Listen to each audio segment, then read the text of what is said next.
तो आपको काफ़ी दिनों से कमर दर्द हो रहा है, आप काफ़ी डॉक्टरों को दिखा चुके हैं और आपका रिलीफ नहीं मिल रहा है। मैं डॉक्टर विशाल निगम हूँ और मैं आपको आज समझाता हूँ कि कई सारे ऐसे रीजंस भी होते हैं, जबकि बैक पेन बैक की वजह से नहीं और भी रीजन से हो सकता है। सो करेक्ट डायग्नोसिस बनाना बड़ा ज़रूरी होता है। तो जब भी हमें बैक पेन होगा, कमर में दर्द होगा, तो कमर में दर्द में कब सबसे कॉमन रीज़न तो यही है कि कमर में जो बोन्स हैं या डिस्क है उसमें कोई प्रॉब्लम्स आ रही हैं जिसकी वजह से हमें कमर में दर्द हो रहा है। बट अगेन, अगर हमारी किडनी के स्टोन्स हो रखे हैं तब भी हमें इधर ही दर्द हो रहा होगा। अगर हमारे हिप में अर्थराइटिस हो रखी है तब भी इधर के साथ साथ बटक्स में भी दर्द हो रहा होगा। अगर हमारे को कोई इन्फ्लेमेटरी डिसऑर्डर है जैसे अर्थराइटिस हो रखी है तब भी हमारे कमर में दर्द हो रहा होगा।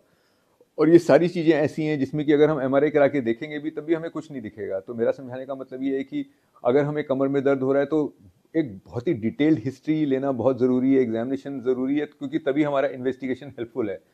अगर मैं हूँ और मेरे को कोई पेन नहीं हो, मैंने अपना एमआरआई करा लिया, तो काफ़ी चांसेस है मेरे एमआरआई में भी कुछ कुछ डिस्क जो हैं वो बल्ज निकलेंगी। इसका मतलब ये नहीं कि वो डिस्क मेरे लिए कोई भी रीज़न है किसी भी प्रॉब्लम का। तो हम सब में डिस्क बल्जेस होते हैं। सो हमारे को रीज़न पता लगाना ज़रूरी होता है कि क्या ये डिस्क बल्ज या ये चीज़ जो है हमारे पेन के लिए रिस्पॉन्सिबल है कि नहीं। जैसे हमने बताया कि एक काफ़ी कॉमन रीज़न होता है लोगों के कि सिवियर शार्प पेन हो रहा होता है। इसको हम फ्लैंक्स कहते हैं, बैक के जस्ट साइड्स में। सो अगर कोई पेशेंट ऐसा आता है जिसको बड़ी शार्प पेन हो रहा है, बहुत ही तेजी से पेन हो रहा है, कांस्टेंट पेन हो रहा है, सो वो लेटा हुआ है बिना हिले तब भी उसके पेन हो रहा है, या कम ज्यादा कम ज्यादा कम ज्यादा होके हो रहा है, तो वो किडनी का स्टोन हो सकता है। क्योंकि जब भी बैक का पेन होगा तो हमारे मूवमेंट में चेंज होएगा। जब भी मैं मूवमेंट करूंगा तब पेन होगा। जब मूवमेंट नहीं कर रहा हूं तो काफी चांसेस है कि वो पेन नहीं होगा या कम होगा। सो अगर हम इस किसी ऐसे पेशेंट को देखते हैं जिसका बड़ा सिवियर सिवियर सा एक साइड पे पेन हो रहा है, और हाँ वो अगर आगे जा रहा है तो डायग्नोसिस और क्लियर हो जाती है। पर अगर यहीं पर पेन हो रहा है, बट वो कांस्टेंट पेन हो रहा है, वो लगातार पेन हो रहा है, वो ऐसा नहीं कि वो लेटा है या करवट ले रहा है तभी पेन हो रहा है, वो कॉन्स्टेंटली चले जा रहा है पेन, तो फिर वो रीनल स्टोन का पेन भी हो सकता है। उस केस में सीटी के यू बी या अल्ट्रासाउंड के यू बी करा के हम लोग देखते हैं कि भाई कोई किडनी का स्टोन तो नहीं है जो आपके इश्यूज क्रिएट कर रहा है। हिप की अर्थराइटिस और बैक का पेन काफी कॉमनली लोग मिस्टेक करते हैं। सो जब भी बटक्स पे पेन होता है तो काफी लोगों को लगता है कि ये बैक से पेन आ रहा है। ये मान के चलिए कि अगर हिप का पेन है तो आगे जरूर आएगा, सो वो यहाँ पे आएगा, यहाँ पे भी होगा, बट यहाँ पे जरूर आएगा। तो अगर हमारा पेन सिर्फ बैक में है और आगे नहीं है, माने थाइस के आगे के पार्ट में नहीं है, तो थोड़ी सी चांसेस कम होती है कि हमारे वो हिप की अर्थराइटिस की वजह से पेन है। फिर हम लोग हिप के मूवमेंट्स करके भी देखते हैं। अगर हमें लगता है कि हिप के मूवमेंट्स रिस्ट्रिक्टेड हैं, किसी एक मूवमेंट में पेन है, तो इसका मतलब कि हमारे हिप की प्रॉब्लम भी हो सकती है। तब हमें एक्सरे करा के देखना होता है कि हिप में कैसे चेंजेस हैं। बट अगर हम देख रहे हैं कि पेशेंट को आगे भी पेन नहीं है, आगे की थाइस में हिप के मूवमेंट सारे फ्री हैं, तो चांसेस हैं कि ये वाला पेन जो है हमारे बैक से आ रहा है, बटक से आ रहा है, ये पेन हमारा हिप से नहीं आ रहा है।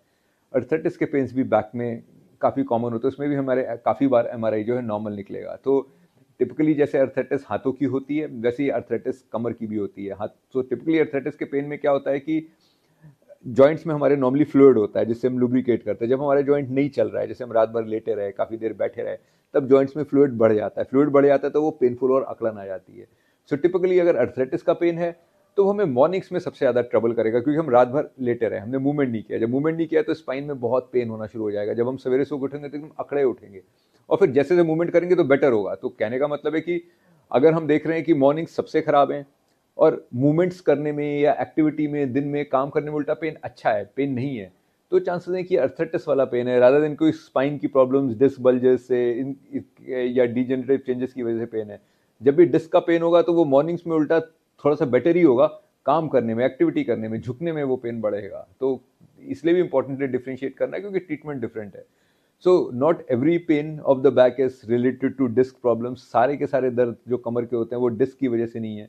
कई सारे रीजंस हो सकते हैं। हमारे किडनी स्टोन्स हो सकते हैं, हिप की अर्थराइटिस हो सकती है, बैक की अर्थराइटिस हो सकती है जो काफ़ी कॉमन होती है।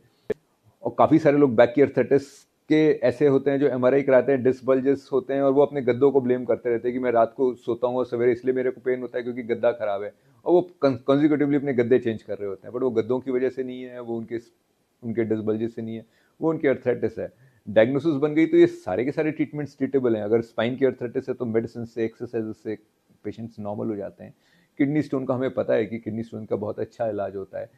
हिप अर्थराइटिस के भी इलाज अच्छा खासा होता है। काफ़ी सारे हिप अर्थराइटिस के पेन्स कुछ कुछ लुब्रिकेंट से या एंटी इन्फ्लेमेटरी से सेटल होते हैं, और कुछ कुछ अर्थराइटिस अनफॉर्चुनेटली इतनी बढ़ जाती हैं कि कभी कभी हिप की सर्जरीज भी करनी पड़ती हैं। तो क्या करना है, कैसे रिलीफ आना है, उसके लिए बेसिकली डायग्नोसिस बननी ज़रूरी है। और डायग्नोसिस एक अच्छा डॉक्टर ही बनाएगा जो कि ढंग से सुनेगा आपके कंप्लेंट्स को, ढंग से आपको एग्जामिन करेगा और तब वो लोकलाइज करेगा, नहीं ये पेन इस वजह से। खाली एमआरआई के रिपोर्ट की बेसिस पे वो ट्रीटमेंट नहीं देगा। तो अगर आपको कोई ऐसी दिक्कत हो रही है तो डेफिनेटली एक अच्छे डॉक्टर को दिखाइए जो कि आपके लिए डायग्नोसिस बना के दे। जब डायग्नोसिस बनेगी तभी आगे का ट्रीटमेंट पॉसिबल है। कोई डाउट है तो मेरे नीचे लिखे हुए नंबर्स पे या ईमेल पे मेल करिए। Thank you.